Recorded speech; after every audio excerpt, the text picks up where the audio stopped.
Bonjour, je suis Dominique Saint-Pierre. On va continuer nos vidéos dans notre playlist Labs où j'essaie plusieurs technologies. Donc, c'est pas nécessairement des vidéos, des formations complètes, mais je fais juste un peu découvrir des nouvelles choses que moi j'ai pas vues encore.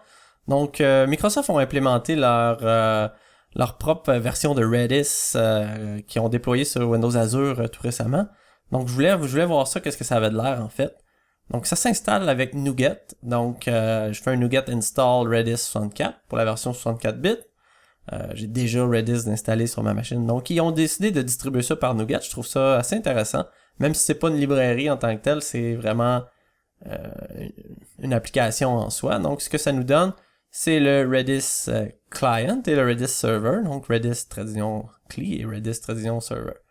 On va commencer par s'ouvrir le serveur. Donc évidemment que pour faire nos tests, on a besoin du serveur. Et on va s'ouvrir un client ensuite pour commencer à faire nos tests. Donc ici, ce qu'on va faire en premier, on va commencer par regarder à quoi ça peut nous servir. Donc on peut storer des key value pairs. Je vais juste m'assurer de flusher ma base de données actuellement pour partir de zéro. Donc, Redis, ce que c'est un serveur de cache. Donc, ici, je m'assure vraiment que j'ai plus aucune clé dans la base de données. Donc, avec l'instruction set, on peut créer une nouvelle clé qui va s'appeler hello et on va lui donner une valeur de bonjour. Donc, comme je disais, Redis, c'est un serveur de cache et ça nous permet, si vous avez utilisé le cloud un peu, de partager des valeurs accessibles rapidement à travers vos instances. Donc, ici, je me fais un keys avec l'étoile et ça va nous sortir la seule clé qu'on a créée à date qui est notre hello. Maintenant, on peut ajouter à cette clé-là. Donc, si je fais append hello avec point d'exclamation, on voit que notre valeur de hello est rendue bonjour avec notre point d'exclamation. On peut aussi effacer la clé avec un del hello. Donc ça, c'est une gestion rapide là, de comment on peut mettre des strings dans des clés. Maintenant, si on y va avec une clé de type integer, donc un setCounter1, on peut l'incrémenter avec INCR. Et on peut l'incrémenter aussi par une valeur spécifique. Donc si je l'incrémente de 10, et on est rendu à 12. Donc là, à ce moment-là, on peut voir que on peut aussi décrémenter et décrémenter par une valeur.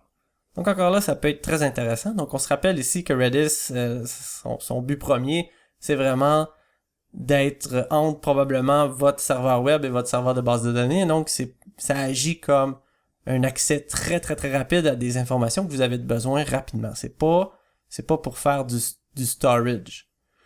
Donc c'est pas persistant comme une base de données. Il faut vraiment voir ça comme des données un peu volatiles. Donc ici, si je me crée une nouvelle clé test 1 et test 2, on va pouvoir voir comment on peut se lister des clés avec notre fameuse commande keys. Donc si je me sors keys test étoile, il va me sortir mes deux clés. Maintenant, si je vais à keys étoile 2, on voit juste la deuxième clé. Donc ça peut être très intéressant encore là quand on fait des recherches et qu'on a besoin d'accéder à une série de clés qu'on a nommées de façon à pouvoir regrouper un peu des clés. Donc on va voir aussi, il y a des listes. Donc une liste, on peut voir ça comme un array. Donc ici, je vais me créer une liste de admin, ça va être simplement des courriels. Donc je vais créer mon premier courriel ici. Donc avec un lpush, le nom de notre liste, donc lpush admins, et là je vais rentrer un deuxième courriel qui va aller se mettre au-dessus de la liste. Donc là, on a deux items dans notre liste, et si on se liste nos items avec un lrange admin avec un S0 qui est le début de notre liste et -1, donc on a deux paramètres à passer à lrange. On peut aussi se sortir les deux premiers, supposons qu'on aurait une liste de 200 items, donc on peut aussi faire des regroupements, donc 0, 10, ces choses-là, 11. Donc on peut récupérer quelques informations à la fois ou la liste entière avec 0-1. Donc par exemple, si je sors 0-0, ça me donne le premier élément de la liste. Donc ces listes-là sont vraiment très intéressantes. On peut les utiliser pour faire des systèmes de queue, par exemple, ces choses-là. Donc ici, je vais faire un rpush avec test. Donc tantôt on utilisait le lpush, donc le rpush, lui ce qu'il fait c'est qu'il va aller ajouter à la fin de la liste.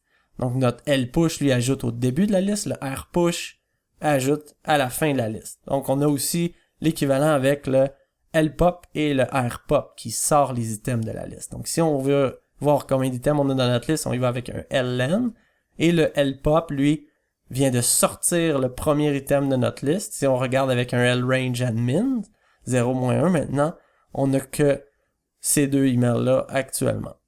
Donc, on se rappelle que le lpop sort carrément l'item de la liste. Le rpop va sortir le premier item de la liste. Le lpop, le dernier en bas. Donc ça peut être très très intéressant, comme je disais tantôt, pour des systèmes de queue, ces choses-là. Donc, supposons que vous avez une file d'attente en question.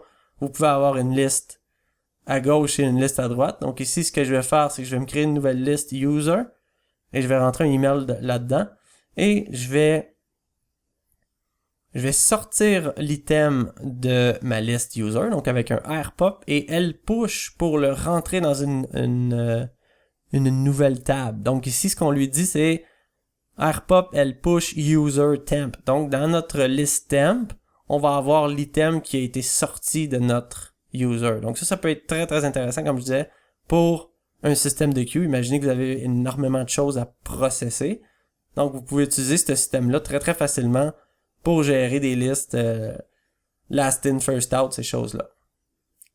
Donc encore là, le flush DB et un clear va nous remettre au début. Et maintenant, on va se diriger vers les hash sets. Donc ça, on peut voir ça comme la clé ici, c'est config et le password, c'est en fait un champ. Donc, eux appellent ça un field et notre valeur.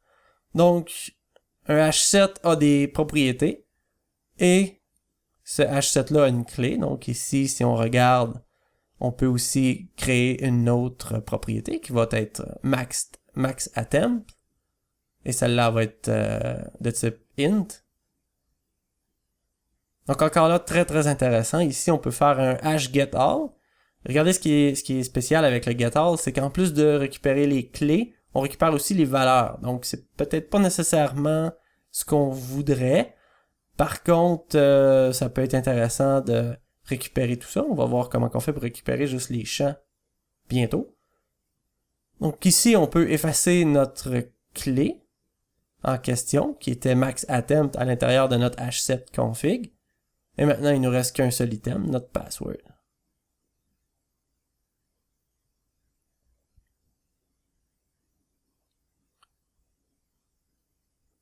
Maintenant, on va se créer un autre field de counter de type int et on peut aussi utiliser le incr. Non, en fait, on peut juste utiliser le hash incr by à l'intérieur d'un hash set. Donc, on peut pas utiliser la fonction incrément incr. On est obligé d'y passer par quelle valeur qu'on veut incrémenter ces choses-là. Et maintenant, si on y va avec un hash keys avec notre config, voilà comment on se récupère toutes les clés de notre objet config. Et maintenant, si on fait un hash get config counter, il nous retourne notre valeur. Donc, on peut se créer des objets avec des propriétés dans un hash set. Maintenant, on va voir comment un autre concept aussi de Redis qui peut être intéressant, c'est le subscribe et publish. Donc, d'un côté, j'ai subscribé à un channel et là, je vais m'ouvrir un autre client et de ce côté-là, je vais faire un publish dans notre channel qui est chat et le texte va être hello. Donc, si on retourne de l'autre côté, on voit hello ici qui a été publié par notre autre client. Donc maintenant, si je republie une autre chaîne de caractères, maintenant avec un espace, donc il ne faut pas oublier que quand on est dans le client et qu'on utilise des chaînes de caractères avec espace, il faut les entourer de guillemets. Donc maintenant, on voit que notre client qui avait subscribé au channel, il a reçu l'information en question. Donc ça aussi, ça peut être très intéressant. Maintenant, on va voir comment qu'on peut utiliser ça dans du code. Donc, on va utiliser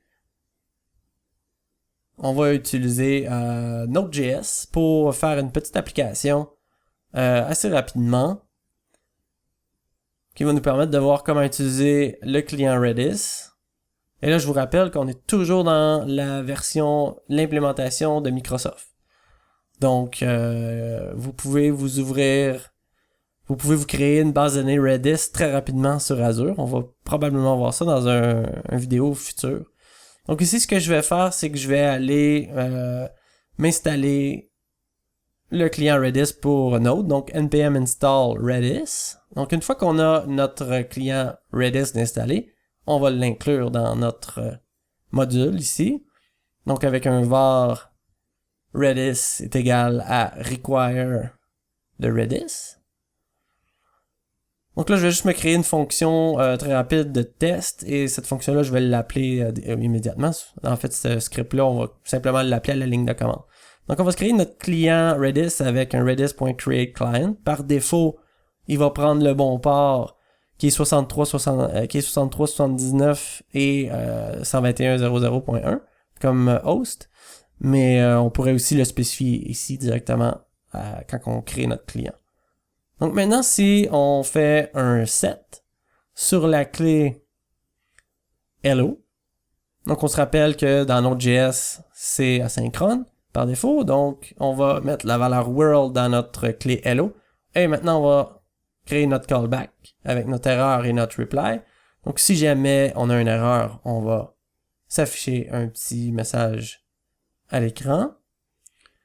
Et si tout s'est bien passé, maintenant on va simplement récupérer cette valeur-là avec un client.get de notre clé hello. Donc on va avoir un autre callback ici qui va nous retourner une erreur et un reply.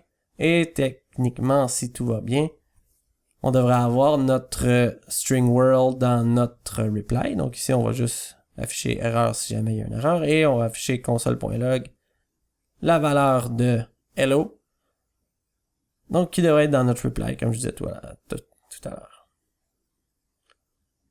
Donc maintenant, ça ne devrait pas être plus compliqué que ça. Si on exécute ça à la ligne de commande avec node et redis test.js, et voilà, on a notre valeur de world. Donc c'est un tour rapide, très rapide de Redis. Je vous encourage fortement à regarder ça, c'est très intéressant pour un système de cache, pour vos applications, surtout si vous avez des multiples instances sur le cloud. Donc ça peut être très intéressant. On va voir dans une prochaine vidéo comment on fait pour se créer une instance sur Azure et comment on utilise tout ça. Donc merci, je vous encourage à vous inscrire au channel si vous êtes avisé des prochaines vidéos.